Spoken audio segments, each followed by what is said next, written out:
Hola a todos, el día de hoy vamos a repasar un tema interesante sobre las hormonas tiroides, pero para entender por completo cómo funcionan las hormonas tiroides y su presentación clínica o por qué se presenta así clínicamente, debemos partir de la fisiología, cómo nace todo. Entonces, hay partes muy esenciales que debemos tener en cuenta y que debemos reconocer y las vamos a describir ahora. Entonces, para hablar de las hormonas tiroides, primero tenemos que hablar de la síntesis de las hormonas tiroides. Entonces, generalmente nosotros necesitamos de yodo para lograr una correcta síntesis de las hormonas tiroides.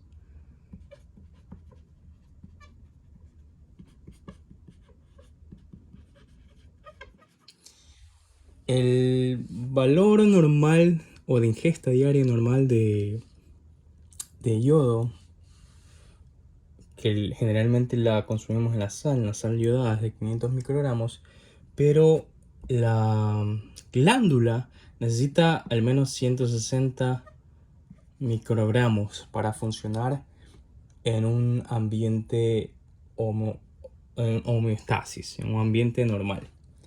Ahora, ¿cómo funciona o cómo se da la síntesis de las hormonas tiroides? Dentro del folículo,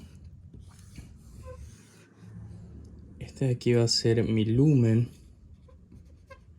entre un folículo y otro folículo, y luego esto va a ser llevado a la sangre, al torrente sanguíneo.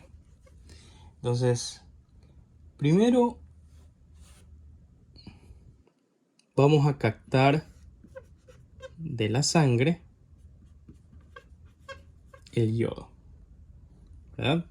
Entonces lo que primero sucede es que el yodo ingresa al folículo y se oxida por medio de la peroxidasa. ¿Ok? Luego, una vez que se oxida, hay un emparejamiento. Nosotros vamos a tener la proteína, que es la tiroglobulina, y vamos a tener sustratos de diodotiroxina y monoyodotiroxina. Entonces, cuando estos se oxidan y se unen, forman T3, y si hay otro monoyodotiroxina, podría formar una molécula de T4. ¿Ok? Esta molécula de T3 y T4 se va a acoplar a la tiroglobulina, que va a funcionar como medio de transporte de tanto de las hormonas tiroides como también de los compuestos de monoyodotirosina y diyodotirosina. ¿Por qué? Porque si yo por algún motivo no tengo suficiente yodo, esto me puede servir como reservorio en el lumen. ¿Ok? Pero en un ambiente normal, aparte de estar acoplada a la tiroglobulina, esto también va a poder salir a la sangre como T3 y T4, que son los que vamos a encontrar en los exámenes de laboratorio. Entonces, la tiroglobulina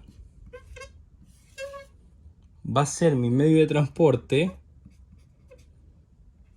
Para que tengan una mejor idea, también se le pegan moléculas de diyodotirosina, monoyodotirosina.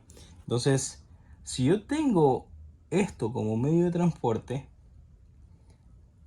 es de vital importancia que mis niveles de tiroglobulina sean normales. Estamos de acuerdo en eso. Ahora, cuando esto va hacia la sangre, yo puedo tener mi forma activa, que es el T3, o mi forma inactiva, que es el T4, para que vayan a ejercer su función dentro de nuestros sistemas y aparatos. A su vez, si yo tengo un exceso de T4, yo puedo disociar esta molécula y transformarla también en T3. Entonces, mi conversión puede aumentar en caso de necesitarlo. Puedo obtener T3 de la disociación de la molécula de tiroglobulina, es decir, se disocia y va hacia la sangre a aumentar sus niveles, o por conversión de T4 a T3. Eso en resumen es cómo funciona la síntesis de las hormonas tiroides. Y muy vital el yodo. Por eso en poblaciones que tienen déficit en el consumo de yodo, hay problemas con las tiroides que se denomina cretinismo, ¿no? Cuando no hay una ingesta adecuada de yodo en la edad pediátrica. Ahora, ¿qué tengo yo que tener en cuenta además de la síntesis de las hormonas? ¿Cómo mi cuerpo sabe si yo necesito o no necesito transformar o convertir o si necesito o estoy en déficit de hormonas tiroides?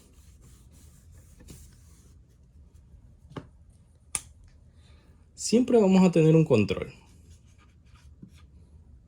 Nosotros tenemos las hormonas liberadoras, por sus siglas en inglés, ¿no? Las hormonas liberadoras de tiroxina,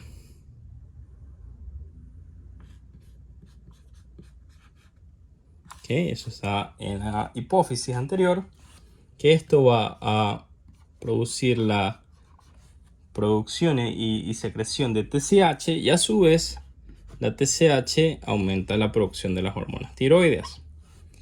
Cuando yo tengo suficientes hormonas tiroides a nivel de sangre, esto me va a servir como un feedback negativo para que mi TSH ya no se produzca más, y a su vez esto va a ser un feedback negativo para que mi hormona liberadora de tirosina deje de estimular la producción de TSH. Entonces, de esta manera mi cuerpo puede saber si necesito o no más hormonas. ¿Y cuál es la acción de mis hormonas tiroides?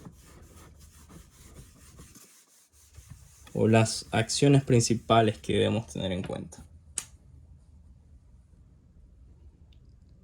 Una de las más importantes son activadores de muchos receptores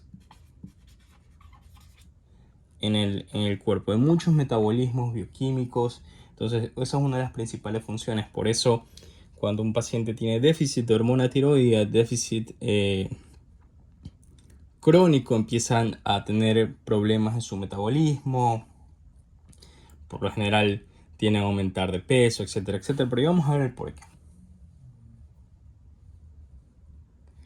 Segundo, en el metabolismo ayudan bastante a la producción de energía.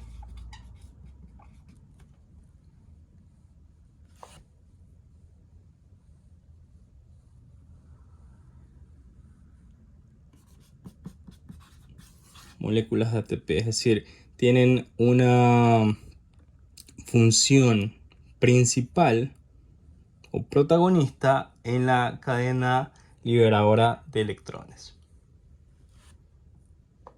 Otra de las funciones es que metaboliza el beta-caroteno para transformarlo en vitamina A.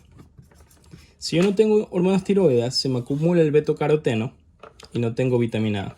Si yo no tengo se me acumula el beta-caroteno, tengo un tono de piel amarillento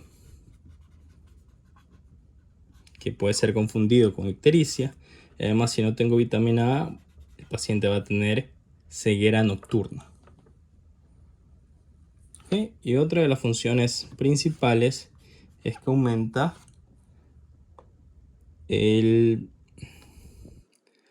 aumenta el uso de la glucosa o la absorción de la glucosa a nivel intestinal. Se recuerdan, en videos anteriores revisamos todo el metabolismo de la glucosa si tienen dudas sobre ese tema. Entonces, al aumentar mi uso de la glucosa, mi absorción de la glucosa, voy a disminuir mis niveles de glucosa en sangre.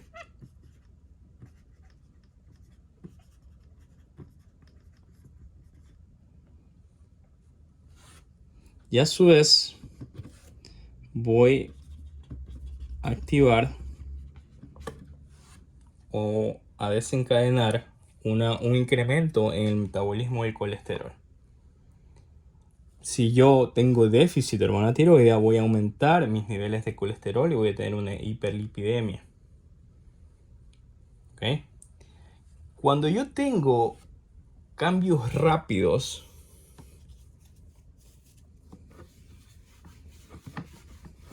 en mis niveles de hormonas tiroideas,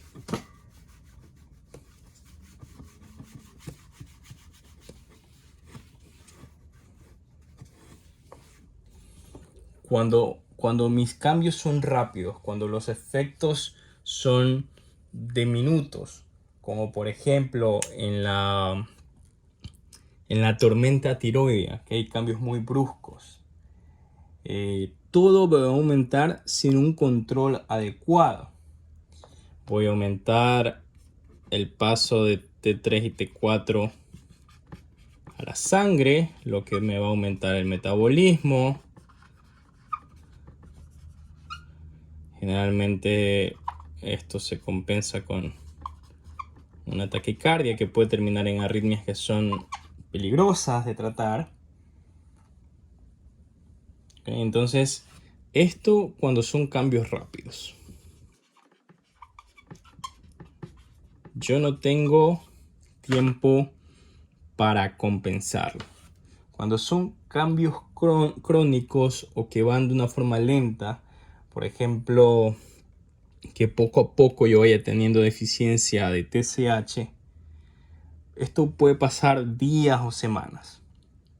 Entonces, la respuesta a que yo tenga un cambio lento en el TSH es que mi glándula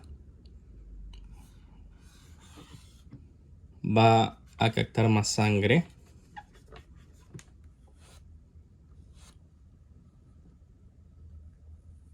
y por ende va a tener hipertrofia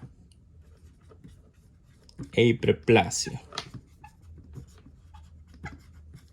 Por eso, cuando estos folículos aumentan de tamaño porque aumenta el flujo sanguíneo y se me hace una glándula más grande, que a veces es palpable y se forma el bocio, no siempre voy a tener cambios en mis niveles de hormonas tiroides porque esto es un cambio más lento. Entonces como que la glándula se va adaptando. Si yo sé que este paciente tiene una glándula grande que se la noto en el examen físico y por ejemplo se le manda a hacer una ecografía y me sale una glándula agrandada, si no hay cambios en las hormonas tiroides, si no hay ninguna alteración, solo se hace seguimiento. Eso puede ser algo transitorio sin que haya cambios sistémicos en las hormonas tiroides. Ok, entonces eso me parece que es un resumen bastante práctico de cómo funcionan las hormonas tiroideas.